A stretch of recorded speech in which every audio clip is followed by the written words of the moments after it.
आज हम त्रिभुज के कोणों के योग पर चर्चा करते हैं। हम जानते हैं त्रिभुज के तीन शीर्ष ए, शीर्ष बी, शीर्ष सी तथा तीन भुजाएं ए बी, बी सी, सी ए और तीन कोण ए, कोण बी, कोण सी होते हैं।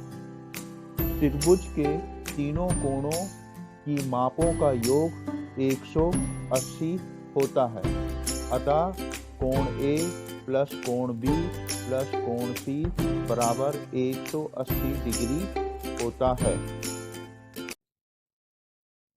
सबसे पहले हमने एक ट्रायंगल कार्ड शीट का काट लिया है। इसमें हम देखते हैं कि तीन शीर्ष हैं ए,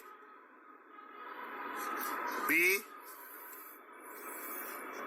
और सी। इस त्रिभुज में तीन भुजाएं हैं ए बी, बी सी और सी ए तथा इसमें तीन एंगल हैं, एंगल ए, एंगल बी और एंगल सी। अब हम इस त्रिभुज के बीच में कहीं भी एक बिंदु लेते हैं जिसका नाम देते हैं ओ।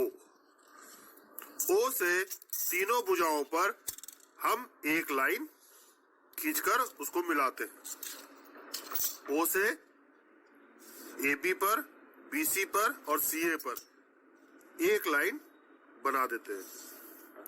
कैंची की सहायता से इन लाइंस में जो तीन प्रकार के आकार बने हैं इनको हम काटते हैं।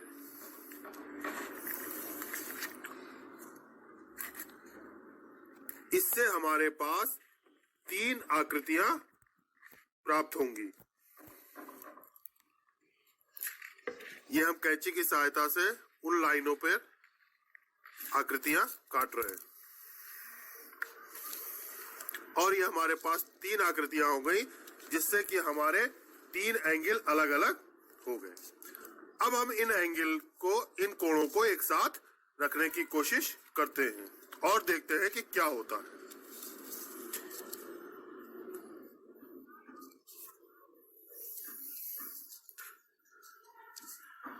जब हमने इन तीनों कोणों को एक साथ रखा तो हम देखते हैं कि ये एक सीधी रेखा प्राप्त होती है। हम जानते हैं कि सीधी रेखा में बनने वाला कोण 180 अंश का होता है। इससे यह सिद्ध हो रहा है कि तीनों कोणों का योग 180 अंश प्राप्त हो रहा है।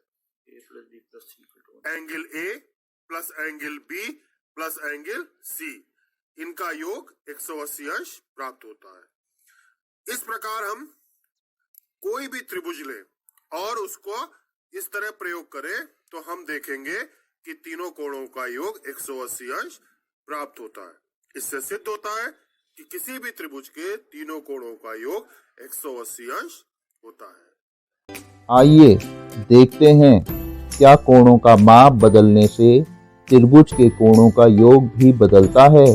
देखिए, कोणों का शीर्ष बदलने से कोणों के माप तो कम ज्यादा हो जाते हैं, लेकिन त्रिभुज के कोणों का योग 180 डिग्री ही रहता है।